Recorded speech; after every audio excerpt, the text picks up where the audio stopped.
একের রক্তে অন্যের জীবন, রক্তই হোক আত্মার বাঁধন। স্বেচ্ছায় রক্ত দিন, সুস্থ থাকুন চিরদিন। বিশ্বজোড়া অতিমারি প্রাণ কেড়েছে অনেকের। করোনা নেতিবাচক প্রভাবে প্রত্যক্ষ এবং পরোক্ষভাবে ক্ষতিগ্রস্ত হয়েছেন বহু মানুষ, বহু পরিবার। এই অতিমারিকে হারিয়ে নতুন সূর্যোদয়ের অপেক্ষায় গোটা দেশ তথা বিশ্ব। তাই করোনা দাপটে যাতে স্বাস্থ্য পরিষেবা থমকে না থাকে, সেদিকেই নজর শহরের সমাজসেবীদের। তাই আনলকডাউনের মাঝেই রক্তের সংকট মেটাতে উদ্যোগী হলো বৈশ্যওয়ারা সমাজ। রবিবার এক বিশাল রক্তদান শিবিরের আয়োজন করেছিলেন উদ্যোক্তারা। সামাজিক দূরত্ব বজায় রেখে এখানে রক্ত দিলেন কয়েকশো মানুষ। শহর জুড়ে রক্তের হাহাকার, রক্তের অভাবে অনেক রোগীর প্রাণ বাঁচানোই দায়। এই পরিস্থিতিতে বৈশ্যওয়ারা সমাজের উদ্যোগ যথেষ্ট তাৎপর্যপূর্ণ বলে মনে করছে সংশ্লিষ্ট মহল। এদিনের কর্মসূচিতে প্রধান অতিথি রূপে উপস্থিত ছিলেন স্থানীয় বিধায়ক নয়না বন্দ্যোপাধ্যায়, বিজেপি সাংসদ সৌমিত্র খাঁ, বিধায়ক স্মিতা বক্সী, ইন্দ্রনীল কুমার, সঞ্চিতা মণ্ডল, দীনেশ পাণ্ডে সহ অন্যান্য বিশিষ্টরা। এছাড়াও এদিন পুরো রক্তদান শিবিরে তত্ত্বাবধানে ছিলেন অনিল মিশ্রা, বিক্রম বাজপেয়ী, সুনীল অবস্থি, এস.কে. মিশ্রা, দীপক মিশ্রা, বীরেন ত্রিবেদী, আনন্দ কিশোর মিশ্রা, তারক দাস সিং, কুলদীপ দীক্ষিত, মুকেশ তিওয়ারি, সাক্ষী মিশ্রা, সেহিলু বাজপেয়ী, সুষমা মিশ্রা সহ অন্যান্যরা। তাদের এহেন উদ্যোগকে সাধুবাদ জানালেন সকল শুভবুদ্ধি সম্পন্ন মানুষ। না, আজকে blood donation day, world blood donation day, এবং আমরা সকলে মিলে এখানে উপস্থিত হয়েছি। আমার কাউন্সিলর এখন আর নেই, কিন্তু তবু আমরা বলি, বিকজ আমরা কাজটা মনে করি না পদ থাকলো কি থাকলো না, সেটা আমাদের কাছে বড় কথা না। আমাদের বড় কথা হচ্ছে কাজ। তো সঞ্চিতা মণ্ডল আছেন, আমার ব্লক প্রেসিডেন্ট আছে ইন্দ্রনীল কুমার, তো আমরা সকলে মিলে, এবং অশ্বিনীজি, ইনি বৈশ্যওয়ারা সমাজের প্রধান, তো ইনারা সকলে মিলে আমরা এই কাজটা করছি। এটা খুবই গুরুত্বপূর্ণ যে আজকে blood donation day of world, এবং রক্তের প্রয়োজন সবসময় সব জায়গাতেই থাকে। আর আজকে প্রাধান্য তো আমরা দেবো, আমরা আবার এখান থেকে চলে যাব, কিছু খাবার বিতরণ আছে সেখানে চলে যাব। তো আমাদের এই কাজগুলো তো আমরা করছি। আমি বৈশ্যওয়ারা সমাজকে প্রত্যেকে এদের কাজ, এবং আমরা এদেরকে খুবই একটা নিকট মনে করি। না, আমার কাছে কোনো সমাজ বা কিছু না, আমি মনে করি সবাই আমার গুরুত্বপূর্ণ। সময়টাই রক্তদান শিবিরের আয়োজন করেছে। দেখুন, প্রচন্ড দাবদাহে চারদিকে রক্তের হাহাকার পড়ে, কিন্তু আমাদের বাংলার মাননীয় মুখ্যমন্ত্রী সবসময় চেষ্টা করে চলেছেন মানুষের পাশে থাকা। আর এই রক্তদান শিবির ইনারা আজকে লায়ন্স ক্লাবের দিক থেকে করছে, এবং আপনারা জানেন যে মাননীয় মুখ্যমন্ত্রী 3টে বাসেরও ব্যবস্থা করেছে। প্রচুর ক্লাব সংস্থা বাসের মাধ্যমে, যাদের এরকম জায়গা পাওয়া যাচ্ছে না, প্যান্ডেল করে রক্তদান করে, তারা বাসের মাধ্যমে রক্তদান শিবির করছে। আমি সকালবেলাও অগ্রগামী তরুণ দলের ব্লাড ডোনেশন ক্যাম্প করে এলাম, বিকেলেও আছে উদয়ের পথে ব্লাড ডোনেশন, সব বাসের মাধ্যমে। আমি চাই যে এরকম ভাবে বৈশ্যওয়ারা সমাজ মানুষের পাশে থাকুক। আমরা সকলে মিলে কাঁধে কাঁধ মিলিয়ে যদি এরকম মানব সেবার কাজের সঙ্গে লিপ্ত থাকি, তাহলে আমাদের ভারতবর্ষ। দেখুন, বৈশ্যওয়ারা সমাজ আজকে যে নতুনভাবে দেখালেন, বিশেষ করে মহিলারা, এই বৈশ্যওয়ারা সমাজে দেখুন, মহিলারা করোনা আবহাওয়ার মধ্যেও ওনারা বাড়ি থেকে বেরিয়ে এসে এই যে ছোট বোন বা অনেক কাকিমারা এসেছেন, এটা একটা নতুন দিগন্ত যে আমরাও সমাজকে কিছু সহযোগিতা করি।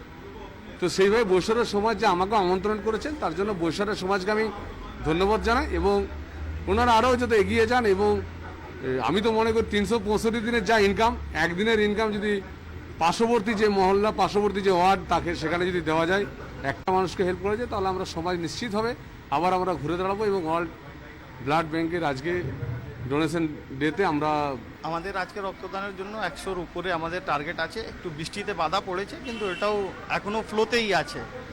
আর আমরা এই সমাজকেও ধন্যবাদ করি, সবাই একসঙ্গে আছে। এখন তো রক্তের সবচেয়ে বেশি দরকার, সেই জন্য আজকে আবার ব্লাড সবারই দরকার, আর ক্রাইসিসও অনেক আছে আবার আজকে। সেই জন্য আমরা 100-র উপরে আমাদের টার্গেট এখনও আছে। আপাতত 50 জনের উপরে হয়ে গেছে। বৃষ্টিতেও লোক চলেই আসছে। আজকের মেসেজ এইটাই থাকছে, আমরা জবে দিয়ে এই আপদা দিয়ে আমরা চলছি করোনার নিয়ে, তখন দিয়ে বৈশ্যওয়ারা সমাজ আমরা মিনিমাম 1.5 মাস সবাইকে খাওয়া দাওয়াও করিয়েছে কন্টিনিউ। তারপরে আমরা এটা করেছিলাম কি, আজকে যেহেতু ব্লাড দরকার, সেই জন্য আজকে ব্লাড ক্যাম্পের অর্গানাইজেশন করেছি। বৈশ্যওয়ারা সমাজের প্রত্যেক লোক এর মধ্যে অগ্রসর, আর সবাই নিজের যা পাচ্ছে তান মান ধন সবাই দিয়ে তারা অগ্রসর আছে। সবাই এত বৃষ্টি বাদলাতেও সবাই অনেক দূর দূর দিয়ে এসছে। দেখুন, প্রথমে একটা কথা বলি, আপনি এই মাত্র বলেছেন না যে সৌমিত্র খান এবং নয়না বন্দ্যোপাধ্যায় এসছেন, মানে ওটা হচ্ছে সঙ্গম, বল রাধা বল সঙ্গম হোগা কি নেই। আমাদের এটা নন পলিটিক্যাল। জবে থেকে লকডাউন হয়েছে প্রথম দিন থেকেই আমরা কিন্তু মানুষের জন্য খেটে যাচ্ছি, কাজ করে যাচ্ছি। রাস্তা রাস্তায় ঘুরে খাবার দিয়েছি, প্রচুর লোককে খাইয়েছি, পুলিশদের খাইয়েছি, সবাই খাইয়েছি। আর আজকেই যে ব্লাডের, ওই দিন হঠাৎ আমি টিভিতে দেখলাম, খবরে দেখলাম প্রচুর ব্লাডের দরকার। আমরা চিন্তা করলাম, দেখলাম এত খরচা, এখন সব বন্ধ, কোথা থেকে হবে। চেষ্টা করলাম, আমাদের সমাজের বয়স্ক যারা আছে তারা বললো না মিশ্রা তুই কর, 100% আমরা সবার সাপোর্টে আছি। আজকে যখন সকালবেলা এটা আরম্ভ হয়েছে ভাবতে পারিনি এত বেশি জনসমর্থন আমরা পাবো, কিন্তু যেভাবে জনসমর্থন পেলাম আর এত বৃষ্টির মধ্যেও সেটা কল্পনার বাইরে। এই আজকে আমরা এই করে উঠতে পেরেছি, লোকের আশীর্বাদ সব আছে বলে আমরা এটুকু করে পেরেছি। এখানে একটা কথা আমি বলছি, আজকে আমরা কিছু সম্মান দিচ্ছি লোককে, তার মধ্যে সম্মান হচ্ছে করোনা ওয়ারিয়ার্স, আমাদেরই সমাজে সুনীল দীক্ষিত। উনি এবং ওনার স্ত্রী পুরো লকডাউনে পুরো কলকাতায় ঘুরে ঘুরে লোককে খাবার বিলি করেছে, শুধু দুজন, কোনো সংস্থা না, কিছু না, ইন্ডিভিজুয়ালি যেখানে ডাক পেলো যে আমাকে এই খাবার দরকার, দৌড়ে গেল, ওকে ডাক দিয়ে গেল। তো তার জন্য ওনাকেও আমরা আজকে সম্মান জানাবো। আপনার সামনেই আছেন সুনীল দীক্ষিত, মানে পুরো 24 ঘন্টা কাজটা করেছে। जब पहला लॉकडाउन हुआ उसके बाद हम लोग के मन में विचार आया कि ज़रूरतमंद असहाय लोग जो लोग हैं हम लोग वहाँ जा के दें।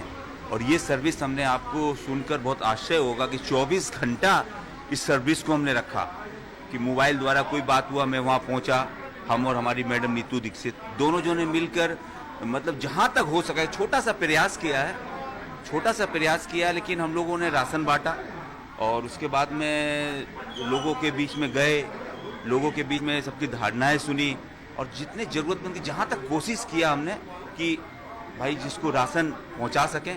और बड़ा मन में संतुष्टि, बहुत अपने पे ये मन में शांति होती है कि हमने किया, कि किसी के पास में बहुत जो है आकि ज़रूरतमंद है जिनके पास में राशन नहीं पहुँच रहा है, वहाँ हम गए खुद जाके बस्ती बस्ती।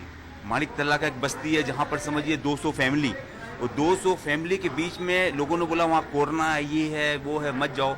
हम और हमारी मैडम दोनों जन वहाँ जाकर अपनी गाड़ी में करके पैकेट वहाँ अनाज बना के राशन करके एक एक घर में वितरण किया।